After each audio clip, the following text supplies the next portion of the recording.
आइए एक उस्ताद शायर तक पहुंचने की जसारत करता हूं, अगर आप इजाजत दे दे तो मैं वहां तक पहुंचूं और जनाबे जमील अख्तर शफीक तक पहुंचने की जसारत करता हूं। मेरे दोस्तों, हम तमाम शायर जितने यहाँ पे बैठे हैं सब बड़ी अदब नवाजी के साथ, बड़ी तहजीब के साथ, बड़े अदब के साथ उनके शायरी को सुनते हैं। यहाँ तक कि हम मेरे दोस्तों शायरी का सलीका और तरीका हमसे सीख लेते हैं, वो है जनाब जमील अख्तर शफीक साहब। मैं जनाब जमील अख्तर शफीक साहब से गुजारिश कर रहा हूँ और उनका एक शेर पढ़ के उन्हें बुलाना चाहता हूँ। एक शेर देखे मेरे दोस्तों कि तुम्हारा इस तरह चलना अभी अच्छा नहीं लगता।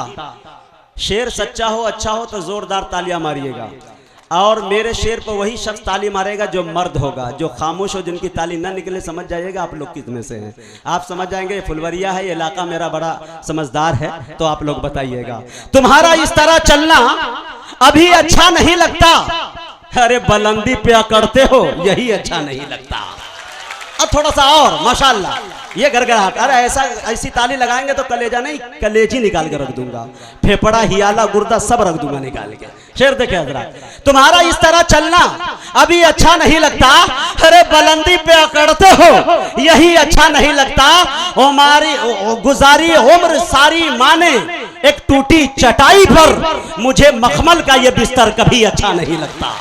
गुजारी उम्र सारी माने एक टूटी चटाई पर, मुझे मखमल का ये बिस्तर कभी अच्छा नहीं लगता। और सियासी रहनुमा यहाँ बैठे, उनसे माजरत के साथ, हर आदमी ऐसे नहीं होते, हक का साथ देना चाहिए, खा वो अपना हो या गैर हो। अब मेरा किसी भी सियासत से कोई लेन देन नहीं है, जायज़ नाजायज़ मेरा ताल्लुक नहीं है मेरे दोस्तों। लेकिन शायर कहता क्या है, मैंने जमील अख्तर शफीक साहब अपनी शायरी में एक पैगाम देते हैं। इस शेर को जब मैंने किशनगंज की सरजमी पे पढ़ा तो वहाँ के MLA मुजाहिद साहब, मास्टर मुजाहिद साहब थे, और हमारे MP असरुल हक कासमी थे, दीगर तमाम बड़े बड़े दिग्गज नेता मौजूद थे। इमरान प्रतापगढ़ी के मौजूदगी में मैंने ये पढ़ा था। मैं पढ़ना चाहता हूँ यहाँ पे अपने गांव इलाके के लोगों से, मैं चाहता हूँ और ये कहना चाहता हूँ कि आप अपनी सरजमी को ये न समझे, आपकी सरजमीन जिस हीरे को जन्म दे देती है, पूरा मुल्क हिंदुस्तान अपनी पलकों पे बिठाने पे मजबूर हो जाता है। और देखिए कि वो नौजवान शायर किस तरह से कहता है, सरवारा जब आप गुजरते होंगे तो अपने तस्वुर में नहीं सोच सकते हैं कि इतना बड़ा शायर कहां से आ गया।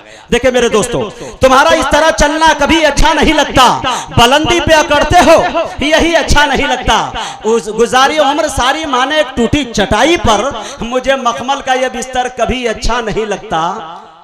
यहां ईमान बिकता है फकत सिगरेट की कशबे, आए है यहां ईमान बिकता है फकत सिगरेट की कशबे, अरे मुझे इस दौर का नेता कोई अच्छा नहीं लगता।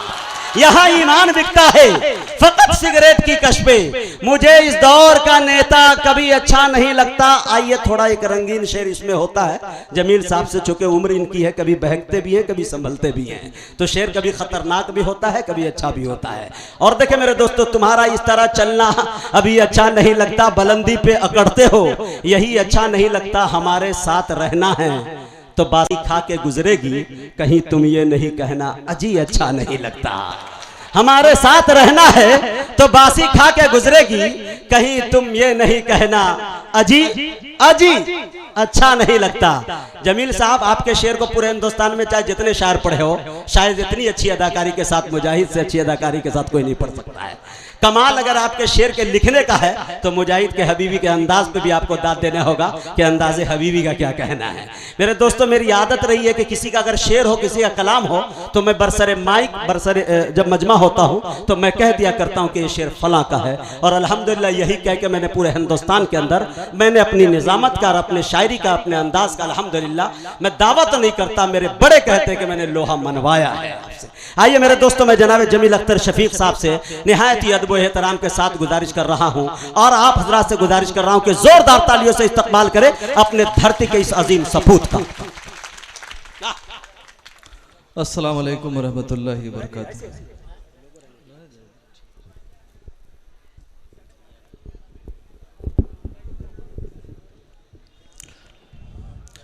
मुजाहिद साहब की खूबी यह है कि कभी कभी शायर के मुंतखब अशार को इतना ये पढ़ देते हैं कि शायर बेचारा सोचता है कि मैं अब क्या पढ़ूंगा।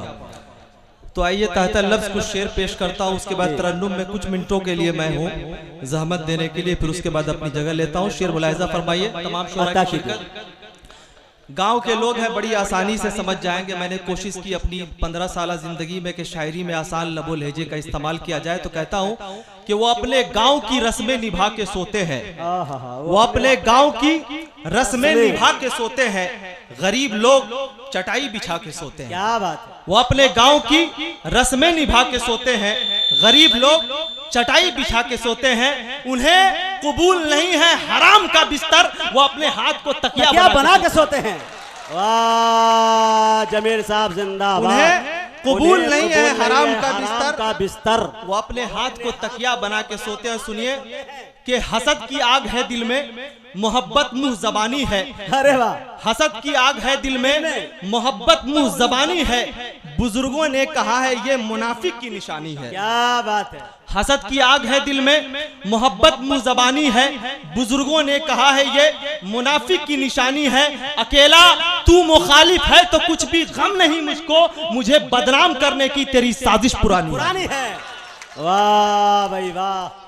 और 4 मिसरे और देखिए कि हिंदुस्तान के हवाले से जब बात कही जाती है मुस्लिम नौजवानों को पकड़ने की, तब एक शायर के अंदर का इंसान चीखता है, तब जाकर के वो शेर क्या कहता है, मुलाहिजा फरमाइए कि जिधर देखो वतन के दुश्मनों की धार चलती है, जिधर देखो वतन के दुश्मनों की धार चलती है, अदालत सच में अंधी है तो फिर बेकार चलती है। जिधर देखो वतन के दुश्मनों की धार चलती है, अदालत सच में अंधी है तो फिर बेकार चलती है, जिसे जब चाहते हो जेल में तुम बंद करते हो, यहाँ पर क्या तुम्हारे बाप की सरकार चलती है।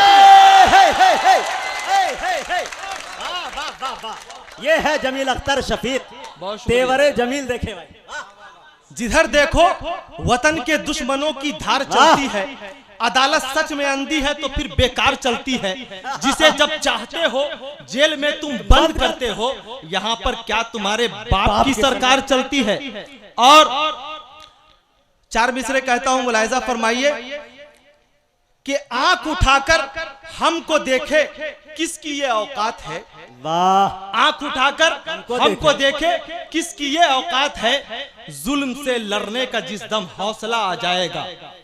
और देखिए आज हम एक ऐसे हिंदुस्तान में जी रहे हैं जहां सिर्फ गोडसे के मानने वाले ही नहीं बल्कि आज गोडसे की मंदिर बनाई जा रही है। अब सोच सकते हैं कि हिंदुस्तान कहां जा रहा है और कौन सी कोशिश की जा रही है, यहाँ की सदियों पुरानी रिवायत को एक फिरका परस्त दहनियत के तहत कैसे रोदने की कोशिश की जाती है। और शेर पढ़ता हूं, मुलाहिजा फरमाइए। आप बहुत सारे मीडिया के लोग हैं, हमारे हबीबी भाई ने कई मर्तबा कहा कि भाई काफी पूरे हिंदुस्तान के अंदर इनकी चीजें पूरी दुनिया में सुनी जाती है, तो मैं ये चाहता हूं कि मेरे पैगाम दूर तक जाए। मुलाहिजा फरमाइए कि आंख उठाकर हमको देखे किसकी ये औकात है, जुल्म से लड़ने का जिस दम हौसला आ जाएगा, जाके कह दो गोडसे की सरफिरी औलाद को, जाग उठे मुस्लिम अगर तो जलजला आ जाएगा।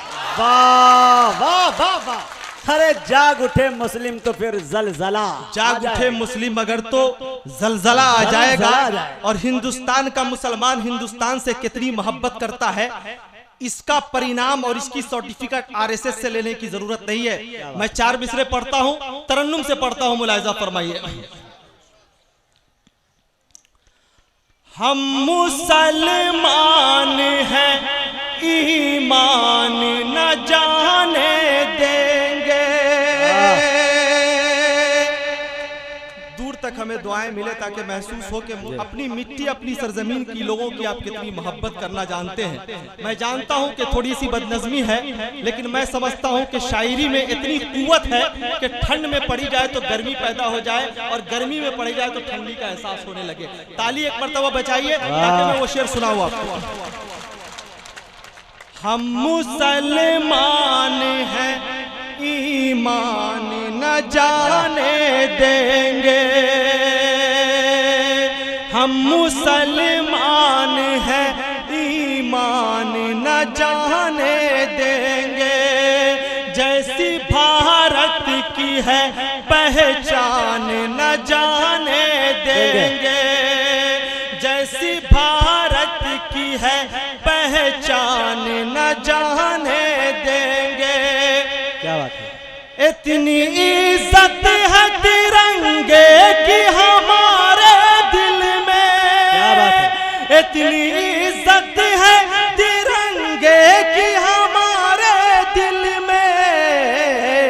सर कटा देंगे मगर शान न जाने देंगे, सर कटा देंगे मगर शान न जाने दे। और जरा एक अलग किस्म का 4 मिसरा पढ़ता हूँ, समाजी जिंदगी में आपको एहसास हुआ होगा, और वो 4 मिसरा पढ़ के फिर मैं अपनी जगह लेता हूँ। मुलाहिजा फरमाइए।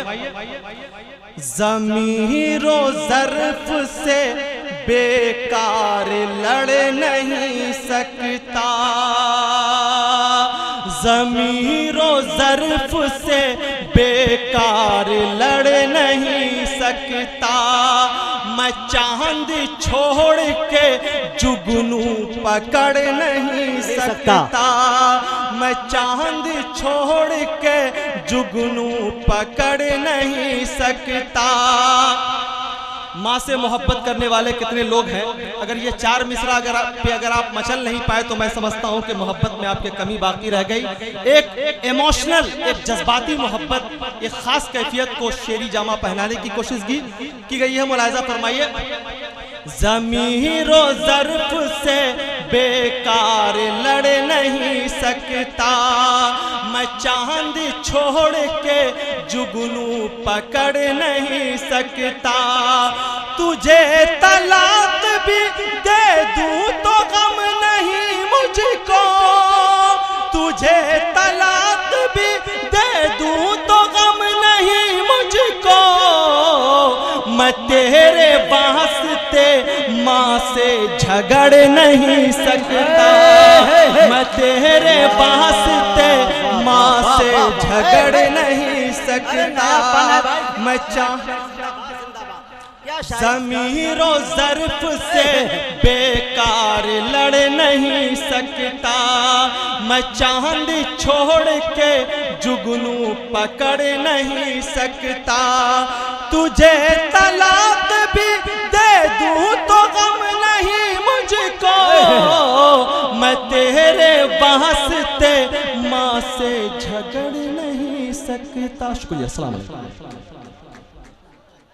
ये जमील 2-3 शेर और रूमानी पढ़ देता हूँ, उसके बाद इंशाल्लाह जगह लेता हूँ। जमील भाई कोई गीत पढ़ दीजिए। कौन सा?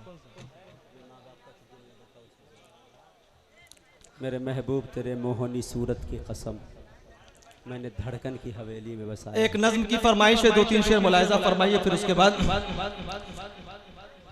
मुझसे मत पूछ मेरे, मुझसे मत पूछ मुझे प्यार है कितना तुझसे, मैंने धड़कन की हवेली में बसाया है तुझे।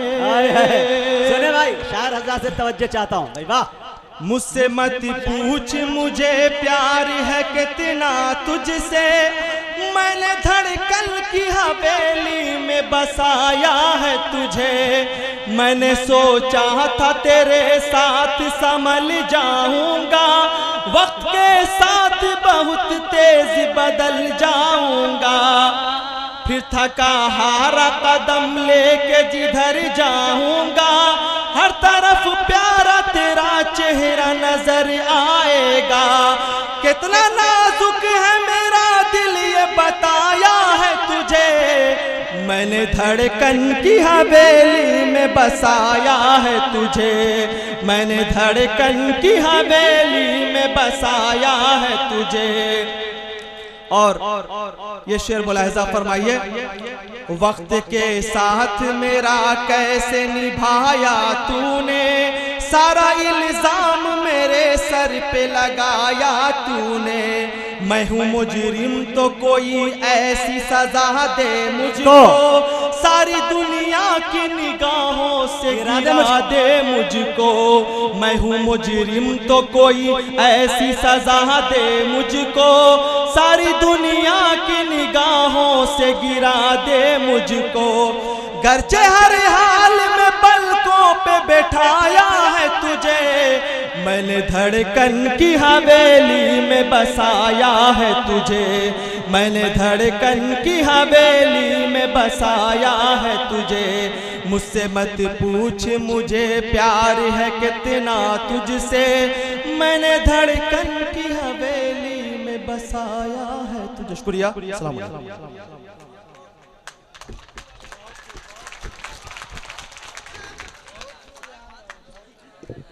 मुअज़्ज़ज़ सामईन, ये थे हमारे जमील अख्तर शफीक साहब। यकीन जानिए मेरे दोस्तों, कभी मैं 2 से 3 महीने के सफ़र से आता हूँ, खुद थका हारा होता हूँ, चाहे बड़े से बड़े लोग हों, मैं मिलने का मुतमन्नी नहीं होता, लेकिन एक दिन के लिए भी आता हूँ तो मैं बाजपट्टी बाज़ार में, गूरा बाज़ार में मिठाई खाने ज़रूर जाता हूँ और उसमें जमील साहब को बुलाता हूँ ताकि कुछ एक आध हाथ शायरी चल जाए। तो बहुत अच्छा मुझे लगता है और मैं सराहता भी हूँ इन्हें, बहुत कुछ मुझे सुनने और सीखने का मौका मिलता है। जमील अख्तर शफीक साहब ने अभी जो तलाक पे शेर सुनाया, वाकई मेरे दोस्तों एक ऐसा मौजू है जिनको छूते हुए हर शायर डरता है, लेकिन जमील अख्तर शफीक का ये कलेजा है कि मेरे दोस्तों बड़ी बेबाकी के साथ और बचते हुए ऐसी बात कह जाते हैं जिसे अदब नवाज और जितने भी शोरा हैं उसे मानने पे मजबूर हो जाते हैं। जैसा कि मैं उनका एक शेर सुनाना चाहता हूं, अगर आप इजाज़त दें तो। वो न देखे भाई, मैं तो पूरे हिंदुस्तान में कहीं पानी नहीं पीता, लेकिन मेरे गांव वालों ने खुद पानी मुझे पिलाया है, तो थोड़ा सा जोरदार तालियों से इस्तकबाल करें तो मैं वो शेर हाजिर कर देता हूं और एक और शायर से आपकी मुलाकात कराता हूं कि सबक जफा का पढ़ाना उसे जरूरी था, सबक जफा का पढ़ाना उसे जरूरी था, इलाज क्या है बताना उसे जरूरी था। अरे वो मेरी माँ से उलझती थी इसलिए मुझको तलाक दे के भगाना उसे जरूरी था। वो मेरी माँ से उलझती थी इसलिए मुझको। यकीनन जमील अख्तर शफीक साहब की इतनी शायरी मुझे याद है कि शायद उन्हें भी याद ना हो। अब पूरी रात उनकी शायरी सुना के मैं आपको खड़े होने पे रुमाल नहीं बल्कि कुर्ता भी फड़वाने पे मजबूर कर सकता हूँ, लेकिन ऐसा काम इंशाअल्लाह मैं करूँगा नहीं।